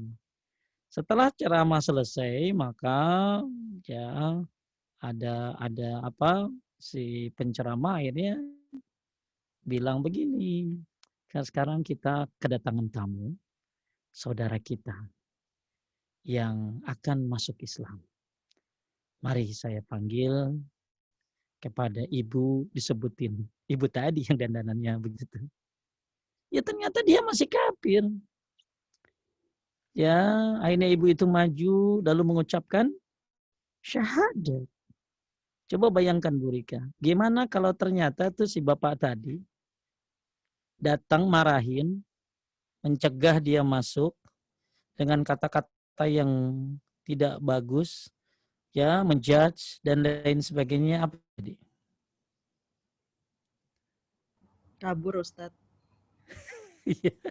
Bisa kabur, bisa pergi, ya, bisa kecewa. Alhamdulillah ada teman yang menghalanginya. Ya, nah ini ya makanya kita akan belajar di bab 3 nanti tentang rukun-rukun akhlak baik. Apa rukun akhlak baik itu? Rukun akhlak baik itu adalah bisa mengendalikan diri. Mengendalikan diri. Kadang-kadang kita maunya kan spontan gitu, wah langsung action gitu. Kendalikan diri dulu. Seperti halnya di depan, kenapa nih mobil lambat banget nih? Klakson, tato-tatonya apa sih Bu? Wah tato depannya ada orang jatuh. Pantesan dia nggak jalan. Nah ini pengendalian diri. Itu rukun daripada akhlak baik. Itu di bab 3 nanti. Ya, ini kita lagi belajar tentang apa? Bagaimana Nabi diutus untuk akhlak menyempurnakan akhlak manusia. Lihat Adi bin Hatim. Ini Adi bin Hatim baru salah satunya. Belum yang lainnya. Ya, bagaimana akhlak ini bisa membuka hidayah buat orang lain. Sikap lapang dada ini membuat masuk orang ke dalam Islam berbondong-bondong. Baik, kita lihat. Ya, bagaimana Nabi mengambil ketika kedatangan orang yang pengen berzina. Coba kita lihat. Ya, lanjut Bu Siska. Kita bisa mengambil suri tauladan dari metode Rasulullah SAW dalam menasehati para sahabat. Abu Umamah radhiyallahu anhu bercerita, suatu hari ada seorang pemuda yang mendatangi Nabi Shallallahu Alaihi Wasallam seraya berkata, "Wahai Rasulullah, izinkan aku berzina." Orang-orang pun bergegas mendatanginya dan menghardiknya. Mereka berkata, "Diam kamu, diam." Rasulullah SAW berkata, "Mendekatlah." Pemuda tadi mendekati beliau dan duduk. Coba kalau saya didatengin ada orang, Tat, gue pengen zina deh. Tat, saya pengen zina deh ini ya. Muncul saya langsung saya lempar pakai langsung saya langsung tampar gitu kan. Itu manusia. Ya seperti itu. Begitupun para sahabat ya, para sahabat ya bayangin Nabi loh, bukan manusia biasa. Nabi di atas raja, utusan Allah. Datang orang, wahai Rasulullah izinkan aku berzina. Langsung itu orang-orang bergegas menghardiknya. Mereka berkata, diam kamu, diam. Langsung Rasulullah SAW berkata, mendekatlah. Pemuda tadi pun mendekati beliau dan duduk. Lanjut. Rasulullah SAW berkata, relakah engkau jika ibumu dizinai orang lain? Tidak demi Allah, wahai Rasul, sahut pemuda tersebut. Begitu pula orang lain tidak rela kalau ibu mereka dizinai. Relakah engkau Bisa kan? jika... Bisa jadi kan? Bisa Ya, jadi betul, yang dia Ustaz. zinahi ini adalah ibu dari orang lain. Dari Betul? seseorang. Dari Betul. seseorang. Nauzubillah. Lanjut. Relakah engkau jika putrimu dizinai orang? Tidak demi Allah, wahai Rasul. Begitu pula orang lain tidak rela jika putri mereka dizinai. Relakah engkau jika saudari kandungmu dizinai? Tidak demi Allah, wahai Rasul. Begitu pula orang lain tidak rela jika saudara perempuan mereka dizinai. Relakah engkau jika bibi dari jalur bapakmu dizinai? Tidak demi Allah, wahai Rasul. Begitu pula orang lain tidak rela jika bibi mereka dizinai. Relakah engkau jika bibi dari jalur ibumu dizinai? Tidak demi Allah, wahai Rasul. Begitu pula orang lain tidak rela jika bibi mereka dizinai. Lalu Rasulullah SAW meletakkan tangannya di dada pemuda tersebut sembari berkata, Ya Allah, ampunilah kehilafannya, sucikanlah hatinya, dan jagalah kemaluannya. Setelah kejadian tersebut, pemuda itu tidak pernah lagi tertarik untuk berzina. Masya Allah. Akhlak ya. Setelah akhlak didoain. Masya Allah. Ini hebatnya dakwah Rasulullah Sallallahu Alaihi Wasallam ya, dalam menasihati seseorang. Padahal udah tentu kalimatnya salah. Tapi ini orang kan nggak ngerti. Ya, mungkin dia berzina karena udah jadi kebiasaan, atau mungkin karena memang dia nggak tahu ilmunya ya. Makanya dikasih tahu sama Nabi ya, dengan cara lemah lembut, Masya Allah ya. Inilah bagaimana Rasulullah SAW tidak langsung menyalahkan pemuda tadi. Namun dengan sabar beliau mengajak pemuda tadi untuk berpikir sampai memperhatikan kondisi psikologisnya. Mungkin sebagian kalangan yang kurang paham menilai metode tersebut terlalu panjang dan bertele-tele. Saya pernah dengar tuh ada orang ngomong begitu. Ya bertele-tele amat, orang langsung aja sikat ya. Langsung aja ya coba. Orang emang dapat hidayah bisa langsung apa? Ya, coba kadang-kadang kita begitu dapat hidayah lama ya. Kita dapat hidayah lama, bertahap terus. Ada ibu-ibu, Bu, belum berhijab. Sedikit-sedikit lah, sedikit-sedikit ya. Udah lama tahu? Ya, sedikit-sedikit. Akhirnya dia berhijab. Tapi begitu nasihatin orang maunya cepat gitu loh. Banyak orang tidak memandang dirinya dulu bertahap. Bagaimana? Tapi begitu dia nasihatin orang lain, maunya cepat gitu. Ya, namun dia tata hasilnya. Jalan dakwah memang panjang dan membutuhkan kesabaran. Ya, makanya kembali lagi kepada hadisnya. Ya, sifat lapang dada, paling mudah bersahabat, disahabati. Tidak ada kebaikan pada orang yang tidak bersahabat dan tidak disahabati. Ya, ada orang ya. Tadi pagi saya kedatangan tamu ya jam 10-an. Orangnya ya luar biasa ya. Saya lihat akhlaknya baik sekali. Tutur katanya ya, saya sendiri belajar dari beliau. Waduh, ini orang luar biasa baiknya. Enggak apa-apa kalau enggak jadi Pak Ustadz ya, karena memang barangnya agak sulit ini. Ya enggak apa-apa ya, padahal dia udah pesen udah apa, tapi karena lama dibatalin. Enggak apa-apa. Wah, Masya Allah luar biasa. Jadi akhirnya saya yang tadinya melihat dia kasihan kan, kok baik amat, ya udah nggak apa-apa dah. Yang ada aja apa gitu loh, yang ada aja apa, ini ada Pak Ustaz. Oh ya udah saya beli, jadi saya beli lah. Ya kenapa? Luar biasa akhlaknya, ya sopan santunnya, sikapnya ini penting, ya. Baik, nomor 2, lanjut Bu Nana. Rasulullah Shallallahu Alaihi Wasallam bersabda, orang mukmin yang paling sempurna imannya adalah yang paling bagus akhlaknya. Dan orang terbaik di antara kalian adalah yang paling baik kepada istrinya. Nah, makanya yang paling tahu akhlak seorang suami ya istrinya. Ya, makanya jangan sampai kita berbuat baik sama orang lain, sama istri yang enggak. Iya, sama orang, sama orang lain baik banget sama lakinya. Apa sih Pak? Masya Allah, ya pakai satpam, ya. Luar biasa berbuat baiknya kepada orang lain tapi tidak kepada keluarganya, salah juga. Ya, makanya kita pengen sempurna iman kita dengan akhlak yang baik, dan yang terbaik adalah ya rukum li nisaihim, orang yang berbuat baik kepada istrinya. Lanjut nomor 3. 3. Rasulullah Shallallahu Alaihi Wasallam bersabda, orang yang paling aku cintai di antara kalian adalah yang paling bagus akhlaknya, paling lapang jiwanya, serta yang mudah menerima orang lain dan mudah diterima orang lain. Sedangkan orang yang paling aku benci adalah yang suka mengadu domba, memutus hubungan di antara orang-orang yang saling mencintai, dan mencari-cari kesalahan orang lain yang tidak bersalah. Ada orangnya kerjaannya nyari-nyari kesalahan orang lain aja.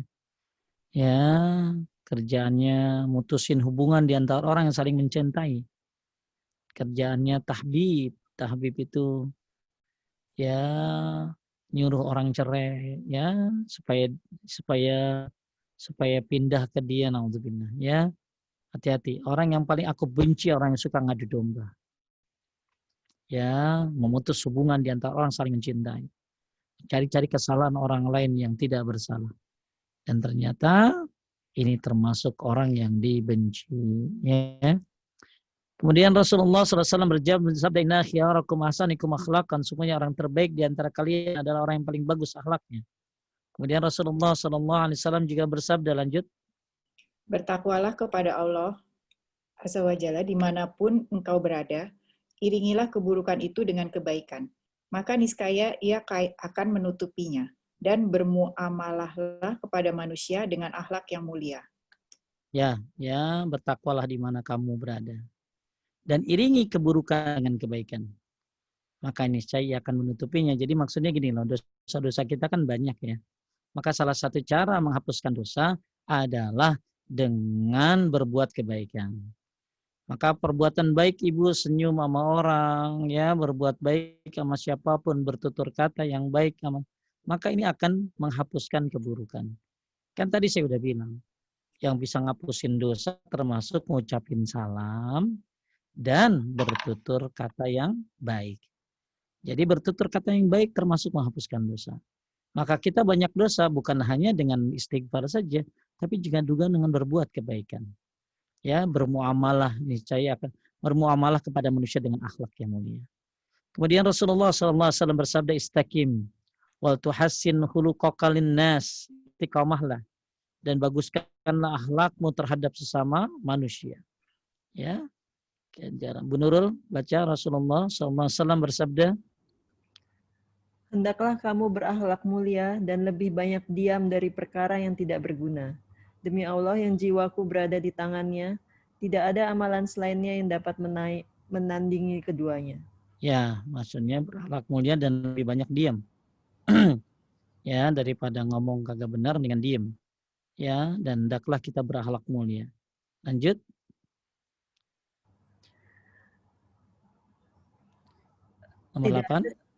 Nomor 8. Rasulullah SAW bersabda, tidak ada sesuatu yang paling berat dalam timbangan amal seorang mukmin pada hari kiamat melebihi akhlak yang mulia. Sesungguhnya Allah. Tadi saya lanjut. Nomor 9. Rasulullah SAW bersabda. 10. Rasulullah SAW bersabda, sesungguhnya barang siapa yang dikaruniai sifat lembut. Nomor 9 ya? Nomor 9, sorry. Nomor 9 teh, maaf, sesungguhnya. Sesungguhnya manusia tidak dikaruniai sesuatu yang lebih baik daripada akhlak mulia. Ya, ini yang nomor 9 udah sering saya bilang bahwa akhlak yang baik itu timbangannya berat nanti pada hari kiamat. Ya, dan Allah benci orang yang bicara kotor. Kemudian tidak kalau innan nas lam yu'tau syai'an khairan min khuluqin hasan. Manusia sungguhnya manusia tidak dikaruniai sesuatu yang lebih baik daripada akhlak yang mulia. Kemudian habis ya, masih banyak nih. Soalnya asarnya cepat ya. Mungkin ada yang mau nanya dulu sampai mana kita. Nah, kita sampai nomor 10 dulu kita ini ya. Sesungguhnya barang siapa yang dikaruniai sifat lembut dan santun berarti dari kebaikan dunia dan akhirat yang banyak. Nyambung tali silaturahim, akhlak mulia, menjadikan tangga yang baik, menjadi tetangga yang baik, hal itu akan makmurkan negeri dan manjangkan umur. Ya, jadi di sini Allah Subhanahu Wa Taala, Rasulullah SAW bersabda, sungguhnya barang siapa yang dikasih sifat lembut dan santun, berarti telah dikaruniai kebaikan dunia dan akhirat, masya Allah. Lembut dan santun, ya. Berarti orang kalau udah lembut, santun, berarti dia sudah dapat kebaikan dunia dan akhirat yang banyak. Nyambung tali silaturahim, berakhlak mulia, menjadi tetangga yang baik. Hal itu akan makmurkan negeri dan memanjangkan umur. Kemudian yang 11, Rasulullah SAW bersabda, sungguhnya Allah, innallaha jamil yuhibbul jamal wa yuhibbu ma'alai umur wa yakrahu safsafaha. Sungguhnya Allah Maha Indah, menyukai keindahan, Dia menyukai perkara yang mulia dan Dia membenci perkara yang hina lagi tercela. Lanjut terakhir Rasulullah. Rasulullah ditanya mengenai sesuatu yang paling banyak memasukkan orang ke dalam surga. Lantas beliau menjawab, ketakwaan kepada Allah dan akhlak yang mulia. Dan ketika ditanya mengenai sesuatu yang paling banyak memasukkan orang ke neraka, beliau menjawab, mulut dan kemaluan. Masih banyak riwayat lain yang secara tersirat maupun tersurat mendorong dan memotivasi kita agar menghiasi diri dengan akhlak mulia dan menjauhi segala akhlak tercela. Baik. Ntar lagi. Asarnya. Kenapa? Baik Ibu-Ibu, selesai pembahasan kita, nanti kita akan masuk pada poin C tentang seluruh ibadah terkait erat dengan akhlak mulia. Ya, sambil nunggu pertanyaan, mungkin ada yang bisa jawab, silakan raise hand ya. Hadiahnya buku ini, ya, hadiahnya buku ini. Bagi ibu-ibu yang bisa jawab, cuma satu ya. Nanti silakan panitia siapa yang milih, yang duluan siapa kasih tahu ya. Kasih tahu. Coba pertanyaannya adalah sebutkan 3 sebab agar kita memiliki akhlak yang baik. Sebutkan 3 sebab agar kita memiliki akhlak yang baik. Ini pendapat Syekh Utsaimin kali mungkin ya. Teh. Ya, pendapat Syekh Utsaimin, betul nggak? Betul, Ustaz. Ya, silakan. Yang mau dapat bukunya, Arna tuh, Arna. Ya, Mbak Arna. Jadi pertanyaannya, ya sebutkan 3 sebab seorang bisa memiliki akhlak yang baik. Apa sebabnya? Maksudnya gimana sih caranya supaya kita memiliki akhlak yang baik? Silakan. Tiga sebab ya, Ustaz. Ya. Yang pertama, melihat nas-nas dalam kitabullah dan sunnah Rasulnya, dan yang menerangkan akan pujian terhadap akhlak yang bagus. Terus? Yang kedua, bersahabat dengan orang-orang yang dikenal akan bagusnya akhlaknya. Terus? Yang ketiga, seorang insan memperhatikan apa yang diakibatkan oleh kejelekan akhlaknya. Masya Allah, Ibu ini berarti moto ya? Moto ininya. Enggak, tadi nyatet.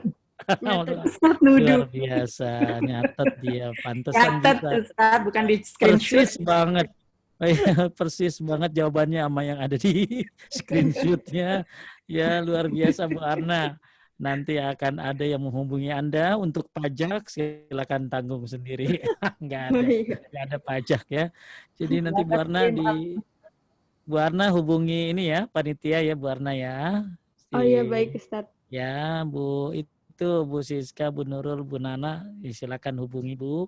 Ya, Bu terima kasih. Arna. Ya, Masya Allah. Ya, sama-sama tuh ibunya nyatet luar biasa. Ya orangnya makanya catat ilmu. Ya, jadi catat ilmu itu bukan jadi hafal aja, catat ilmu lah, maka kamu dapat hadiah. Catatlah ilmu, maka kamu akan dapat hadiah. Itu. Ya. Ada yang mau nanya, silakan dibacain.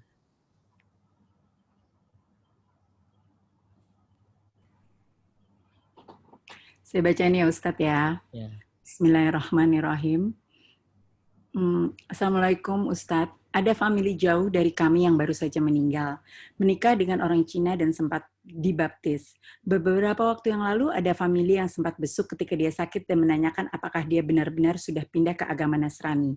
Dia mengatakan bahwa dia masih Islam dan waktu disuruh mengucapkan syahadat, dia ucapkan syahadat itu dengan lancar. Nah, hari ini baru saja dia meninggal. Semua anak-anaknya beragama Nasrani, maka hari ini dia akan dikremasi di daerah Cilincing. Sebaiknya apa yang kami lakukan, Ustadz? Bolehkah kami mendoakannya, Ustadz? Afwan barakallahu fikum, Ustadz. Dia perempuan apa laki? Jadi family yang baru meninggal ya. Terus berapa yang sempat sakit. Terus tadi apa dia masih Islam dan waktunya. Iya, dia menikah dengan Cina dan sempat dibaptis. Tapi waktu sempat ada yang besuk keluarga, apakah dia benar sudah Nasrani, ditanya, dia masih mengucapkan kalimat syahadat. Dan dia bilang dia masih Islam, tapi hari ini dikremasi. Bagaimana, boleh didoakan nggak Ustadz? Lalu bagaimana tindakan keluarga? Ya masalahnya dia Islam nggak gitu. Begitu. Jadi yang nanya ini kan dia ditanya kan ya. Ditanya dia masih Islam nggak gitu loh. Katanya ya. masih. Katanya masih. Ya, katanya perempuan, masih Islam. Ustadz, perempuan. Perempuan ya, Insya Allah ya. Kalau jadi intinya Bu, kalau memang jadi yang saya bingung tuh gini loh. Dia mengatakan dia masih Islam dan waktu disuruh mengucapkan syahadat, dia ucapkan syahadat itu dengan lancar. Oh iya. Ya, dia kembali ke hatinya. Kalau memang dia bersyahadat itu tulus ya, maka dia muslim ya Bu ya. Ya, di muslim. Tapi kalau ternyata syahadat dia itu hanya nyenengin saja, nyenengin orang yang datang jenguk ya, maka itu kembali hanya Allah yang tahu ya Bu ya. Ya, hanya Allah yang tahu. Jadi ibu kan hanya tahu secara zahirnya dia, apalagi begitu dia disuruh baca syahadat, dia ngucapin syahadat lagi ya. Jadi intinya kita hanya melihat zahirnya saja. Zahirnya dia ternyata dia ngucapin syahadat. Ya, maka secara zahir kita tahu dia muslim. Ya, secara zahir dia muslim. Ya kalau orang muslim, ya sekarang pertanyaannya itu kan berapa hari lalu gitu ya. Ya, berapa hari yang jadi kan itu kapan dia ucapinnya? Ya kan sekarang kan dia meninggal nih.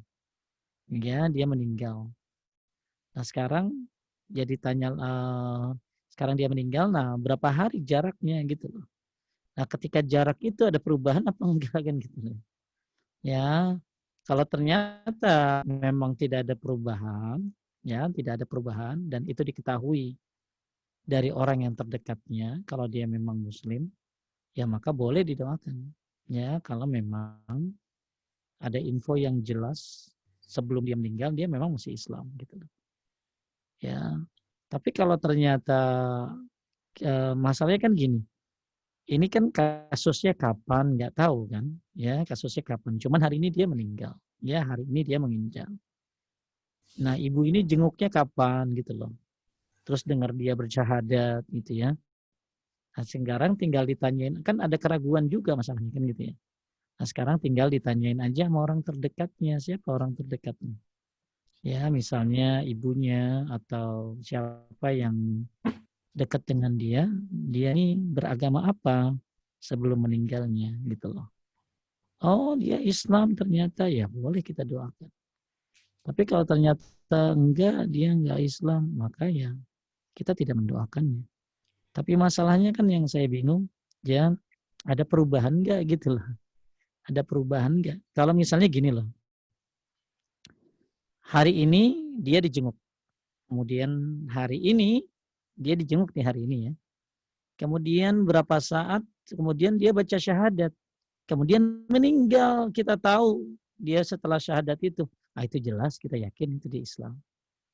Ya, dari apa? Dari segi dari zahirnya kita lihat ya, karena kita juga ngelihat gitu ya.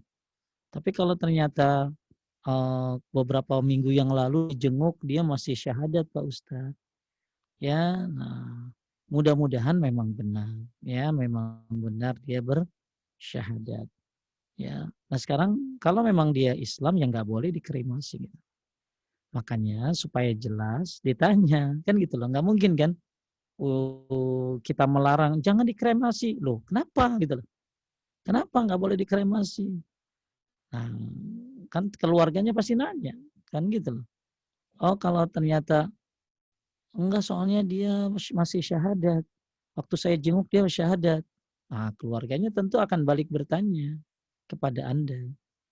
Benar, iya. Nah, seperti maka harus ya Anda harus bersaksi di situ yang menyaksikannya. Ya, ya saya melihat dia mendengar bersyahadat. Ya, nah kalau ternyata Anda sudah bilang begitu ternyata tidak diakui, ya, oh enggak, mami masih ini kok, masih ikut kita gitu loh, masih ini. Ya, hanya Anda kasih tahu, ya ini saksinya, saya saksinya. Apalagi kalau ada teman yang lain, ya. Tapi setelah persaksian itu ternyata gagalkan, ya, dianggap wah nggak benar ya, urusan Anda selesai. Ya, urusan Anda selesai. Karena Anda kan sudah memberitahu seperti itu. Ya. Tapi kalau pertanyaannya, Ustadz, oke lah masalah kremasinya ternyata terjadi karena nggak bisa apa-apa Ibu. Boleh nggak mendoakannya? Gitu loh ya, boleh nggak mendoakannya? Maka itu tadi saya bilang kalau misalnya kalau memang Anda yakin dia seorang muslim, ya, yakin seorang muslim dan dia sudah menyatakan ke ke kekeliruannya, maksudnya dia menyatakan dia masuk Islam, ya boleh didoakan kalau Anda yakin memang dia sebenarnya orang muslim. Ya, karena tapi kalau ternyata ada perubahan, nah ini yang takut ya. Maka yang tahu sebenarnya ya, cuma Allah Subhanahu wa taala. Apa sebenarnya yang terjadi dengan dia? Mudah-mudahan yang Anda saksikan memang dia seorang muslim. Ya, seorang muslim, dan kalau memang Anda yakin dia seorang muslim, ya makanya supaya yakin ditanya sama keluarganya.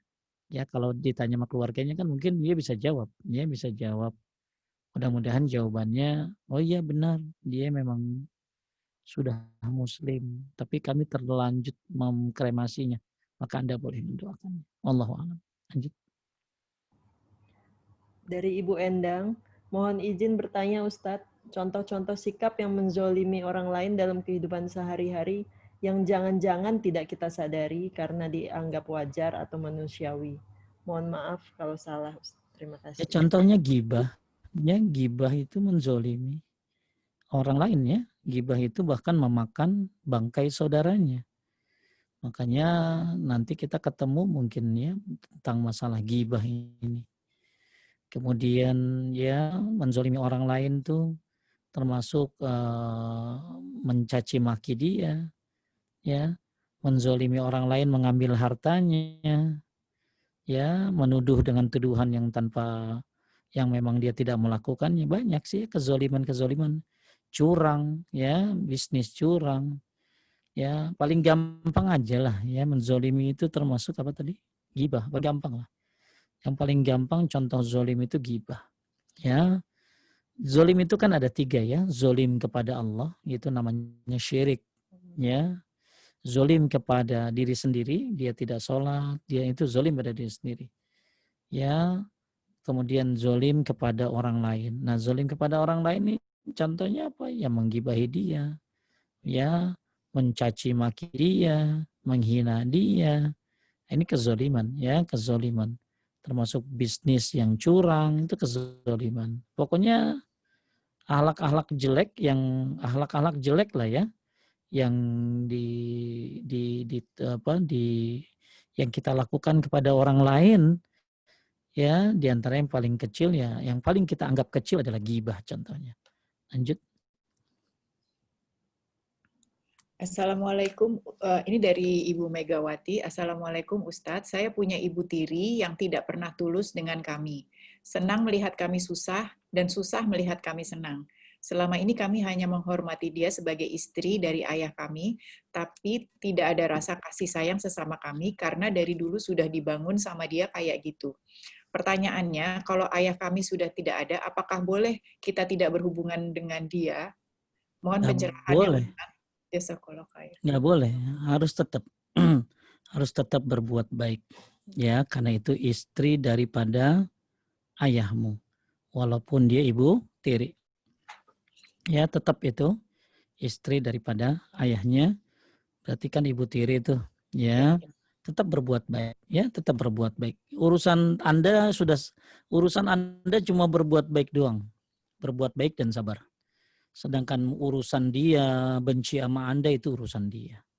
Ya, Anda cuma sabar dan berbuat baik. Gitu aja. Bahkan siapa yang berbuat baik? Siapa yang berbuat baik? Kemudian orang yang diberbuat baikin, saudaranya malah berbuat jahat. Anda berkata-kata baik, tapi orang itu malah berkata-kata buruk. Maka Anda seperti memberikan bara api kepada dia. Dan Anda akan mendapatkan pertolongan Allah. Jadi dalam sebuah riwayat, orang yang berbuat baik malah dijelekin, berkata baik malah pokoknya dijahatin, maka Anda akan dapat pertolongan Allah. Ya, maka urusan Anda selesai, sabar dan berbuat baik. Itu aja, simple, sabar dan berbuat baik. Masalah dia begini begitu itu urusan dia. Ya, tugas kita selesai. Ya, sabar dan berbuat baik. Itu aja. Ya, emang begitu aja tugas kita, sabar dan berbuat baik. Ya, lanjut. Berikutnya dari Bu Vivi, Bismillah Ustadz mau tanya, kita disuruh berbuat baik kepada siapapun. Ada teman saya yang mau pinjam uang untuk berobat katanya. Saya pun tidak bisa meminjamkannya karena suatu hal. Namun dia bilang katanya harus berbuat baik pada siapapun. Kenapa saya tidak bisa dipinjamkan uang? Saya jadi nggak enak hati Ustadz. Gimana menjelaskannya? Afwan jazakallahu khair. Ya, kalau misalnya kita harus berbuat baik pada siapapun, tapi ketika kita tidak bisa menolong seseorang, maka katakan dengan kata-kata yang baik. Seperti itu aja. Ya, katakan dengan kata-kata yang baik, Ibu ya. Misalnya, kan kita harus berbuat baik sama siapapun ya, sama binatang aja harus berbuat baik. Kalau motong harus tajam pisaunya. Kan berbuat baik itu ada. Nah, sekarang ketika ada orang yang minta tolong Anda terus katanya harus berbuat baik. Kok saya nggak berbuat baik? Ya Bu, ya maka Anda berkata-kata baik, ya bilang begini, maaf ya Bu, lain waktu saya belum bisa berbuat baik kepada Ibu. Lain waktu belum bisa minjemin. Itu Anda udah berbuat baik gitu loh ya. Jadi Anda berkata-kata baik kepada orang yang tidak baik itu sudah berbuat baik gitu loh. Jadi ketika dia katanya suruh berbuat baik sama siapa aja, kok saya nggak dibaikin? Iya mohon maaf, saya belum bisa bantu kali ini, mungkin nanti lain waktu. Itu Anda berbuat baik ngomong begitu tuh, gitu loh.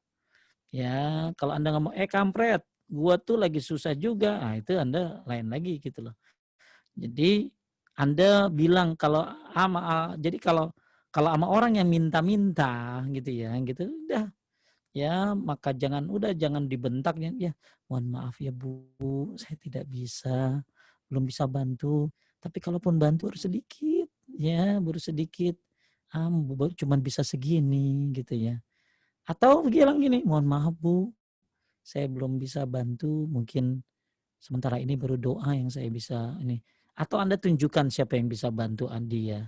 Kalau ibu mau, coba hubungi ibu ini nih, ibu ini dermawan, biasanya gini-gini seperti itu. Jadi Anda kalau tidak mau bantu, Anda harus berbuat baik sama siapapun. Tapi ketika Anda tidak mau, ketika Anda menolak karena ada alasan tidak mau memberikan pinjaman karena mungkin alasan ini, alasan itu, ya katakan dengan kata-kata yang baik. Mohon maaf ya, saya belum bisa bantu. Nah, itu termasuk perbuatan baik juga. Terus masalah dia komen, ya urusan dia itu ya. Ya kan yang penting Anda tugasnya kan tadi, sabar dan berbuat baik. Itu aja. Sabar, berbuat baik, tambahin dah berkata-kata baik. Sabar, berbuat baik, dan berkata-kata baik. Itu aja. Kalaupun Anda menolak, katakan dengan kata-kata yang baik. Lanjut. Dari Ibu Ani, Assalamualaikum warahmatullahi wabarakatuh Ustadz. Jika iman lagi turun atau lagi males dan ngantuk, apakah boleh kita memaksakan diri ini untuk beribadah yang wajib dan sunnah? Contoh sholat sunnah. Afwan Ustadz, apakah ibadah saya diterima oleh Allah atau hanya dapat capeknya saja ya Ustadz? Jazakallahu khair Ustadz. Ibadah itu nggak ada yang sia-sia. Nggak ada yang sia-sia. Walaupun kecil tetap dapat. Cuma kalau lagi ngantuk, sholat sunnah harus tidur. Kalau lagi ngantuk, tidur. Karena takutnya kalau dia ngantuk, sholat, takutnya malah doanya kacau gitu loh. Ya, baca Al-Fatihahnya jadi nggak benar. Tapi kalau bukan ngantuk tapi males gitu ya, lalu dia maksain diri untuk ibadah, maka itu memang harus begitu. Kalau malas mah kudu dipaksa. Dan jangan bilang apakah diterima Pak Ustadz. Syarat diterima kan 2. 1, ikhlas enggak Ibu? Ikhlas Pak Ustadz, ikhlas. Ya ikhlas saya ibadah. Maksudnya pengen dilihat orang apa enggak kan gitu. Ikhlas saya ibadah, oke. 2, sesuai sunnah enggak ngelakuinnya. Itu kan syarat diterima amal ya. Jadi kalau ibu tanya syarat sah enggak sholat saya Pak Ustadz? Kembali kedua tadi. 1, ikhlas. 2, mencontoh Nabi. Ya Anda ikhlas enggak sholat? Yang kedua, mencontoh Nabi enggak dalam melakukan ibadahnya? Oh iya ikhlas. Contoh Nabi enggak? Ya mencontoh Nabi. Pak Ustadz sholatnya begini, sholatnya begini.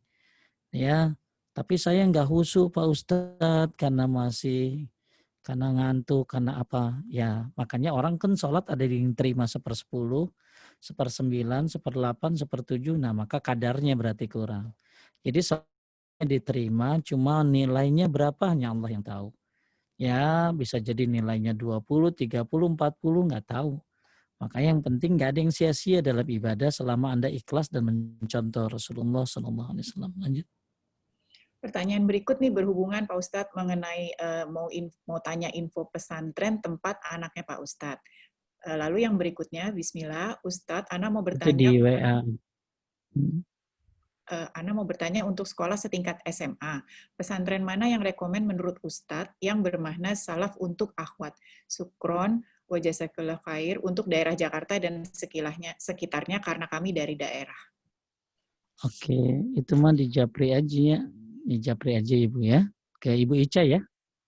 Ke Ibu Ica Ibu ya. Karena pesantren-pesantren ini kan ada. Saya kan harus tanya ini anaknya menjadi apa kan gitu. Anaknya menjadi apa kan gitu loh. Terus kalau memang mau jadi hafizoh ya masukinnya kemana kan gitu. Ya itu jadi nanti itu ke pertanyaannya ke Ica aja dulu ya, ke Ica nanti itu di apa ibu siapa nih ya ibu tadi Ica Fatia ya dan Ibu Diana Daud ya silakan nanti gini kan ibu nih karena gini ada pesantren tuh ada beberapa model ya. Ada yang memang agamanya lebih dominan gitu ya. Lebih dominan, banyak bisa sampai 90% itu agamanya ya. Nah, ada lagi yang 50-50 umum agama ada ya dan manhajnya juga bagus gitu loh. Ini tinggal di mana anaknya mau jadi apa gitu loh ya. Apa pengen umum doang dan agama 50-50 atau pengen benar-benar memang jadi hafizoh. Nah ini kan tentu harus ini dulu maunya dikemanain gitu ya. Kenain. Ya nanti itu pertanyaan insya Allah nanti di WA aja ya Bu ya ke Ica ya. Lanjut.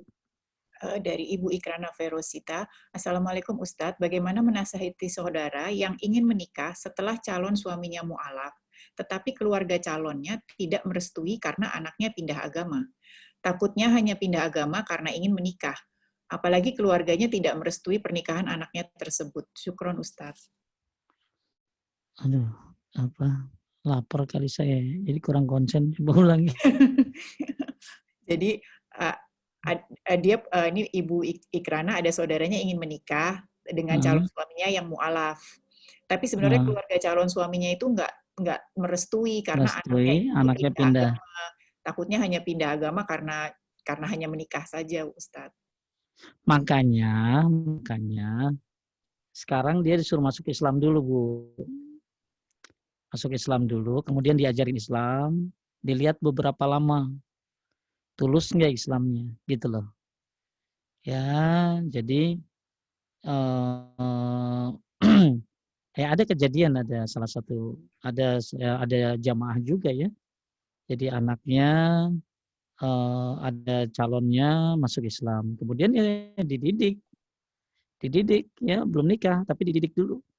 Dididik akidahnya, sholatnya, dikasih tahu konsekuensinya dalam agama Islam itu apa aja, sampai benar-benar dia yakin gitu lah Bu.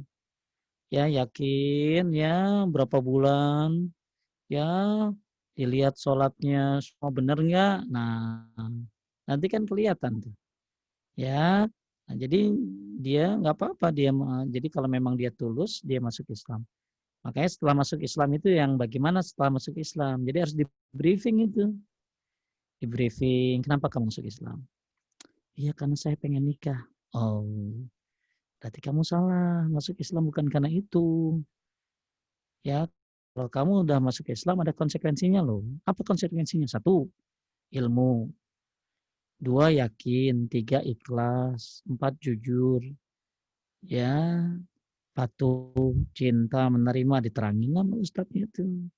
Ya, terus apalagi konsekuensinya kamu harus sholat 5 waktu, sanggup nggak? Jadi ada orang masuk Islam pengen kawin doang, besoknya dia kagak sholat. Ya gimana orang Islam kagak sholat? Nah ini ya, jadi ketakutan ibu wajar aja, wajar aja. Tapi kalau mau dikasih syarat begitu Bu. Jadi dikasih syarat, kamu mau nikah sama anak saya, oke, kamu harus masuk Islam, oke. Kamu harus belajar, ya 5 bulan nih. Kamu nggak boleh ketemu sama anak saya, kamu belajar Islam yang benar. Ya, sampai kamu matang, yakin, baru kamu balik lagi ke sini, baru kita setelah Islam kamu benar, menguasai, baru ya kamu bisa untuk ini. Nah, itu kayak gitu. Ya, jangan ya karena ya ada kejadian memang ya dia kemudian murtad. Ini istrinya malah ikutan, nauzubillah. Ya. Ini cerita laki-laki ya, laki-laki nih ya calon suaminya. Jadi suaminya ini disuruh masuk Islam terus belajar. Jadi perbaharui gitu loh. Saya juga nanya sama tuh laki, kamu masuk Islam karena apa? Ya karena bucin, budak cinta. Ya kan? Masuk Islam karena bucin, budak cinta. Oke, kamu salah kalau masuk Islam karena itu. Tapi cinta hanya salah satu cara kamu masuk Islam. Nah, sekarang kamu perbaharui Islam kamu. Ini kayak gini orang masuk Islam tuh. Seperti itu ya, dididik. Lanjut. Pertanyaan terakhir Ustadz dari Ibu Ani. Afwan Ustadz, apakah menceritakan kebenaran termasuk gibah Ustadz? Iyalah, gibah itu menceritakan apa yang ada padanya. Zikraha kalima yakrah. Menyebut aib saudaramu yang benar. Ibu itu panoan loh di pundaknya. Saya pernah lihat dia panonya banyak banget. Itu gibah namanya. Ya, kalau nggak benar namanya fitnah. Kalau nggak benar namanya fitnah. Ya, nah ini panjang kalau urusan gibah. Ya, silakan buka di rumaiso.com. Ustadz Firanda ibu buka di Firanda Official ya. Di firanda.com itu ada tulisan tentang gibah, bagus tuh tulisan beliau. Ya, apa aja gibah itu? Apa saja yang diperbolehkan? Gibah-gibah yang boleh itu apa aja? Jadi intinya gibah itu menyebutkan aib saudaramu yang memang benar ada padanya. Yaitu namanya gibah. Ya, tapi kalau nggak ada, nggak benar berarti fitnah. Habis. Habis Pak Ustadz. Taib, alhamdulillah pas azannya. Makasih Bapak Ibu semuanya yang sudah hadir di Zoom ini. Terima kasih Majelis Ta'lim Al-Hansa. Semoga menambah semangat kita untuk berakhlak baik. Ya, akhlak baik itu ada di Quran, ada di Sunnah, perintah Allah dan perintah Nabi Muhammad Sallallahu Alaihi Wasallam. Kita sudah banyak cerita tadi tentang masalah gibah ini, tentang masalah akhlak ini ya. Tinggal kita aplikasikan dalam kehidupan kita sehari-hari tentang akhlak. Yuk semuanya kita rubah akhlak-akhlak buruk menjadi akhlak-akhlak yang baik. Dan akhlak baik ini bisa menyebabkan orang tenang, lapang dada. Ya, bisa mudah dinasehati. Bahkan bisa menyebabkan orang masuk Islam berbondong-bondong. Semoga kita dimudahkan untuk bisa menjadi orang yang berakhlak baik, insya Allah. Kita tutup dengan doa kifaratul majlis. Subhanaka Allahumma wa bihamdika Asyhadu an la ilaha illa anta astaghfiruka wa atubu ilaik. Assalamualaikum warahmatullahi wabarakatuh. Waalaikumsalam warahmatullahi wabarakatuh. Jazakallahu khairan Ustaz. Allahu khairan Ustaz. Bismillahirrahmanirrahim.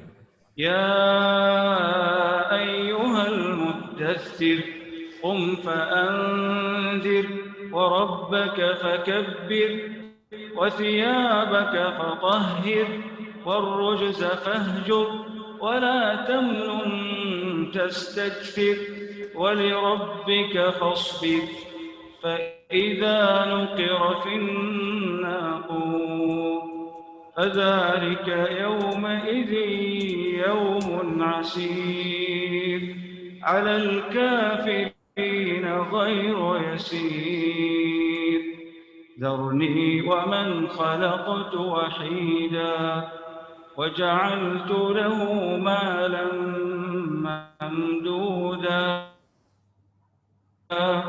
وبنين شهودا ومهدت له تمهيدا ثم يطمع أن أزيد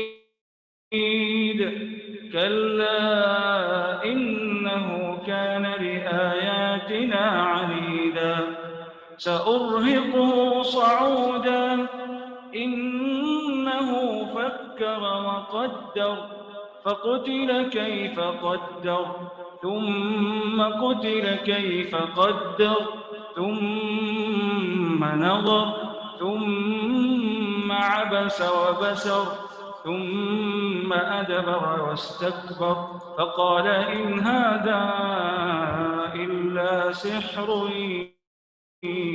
يؤثر إن هذا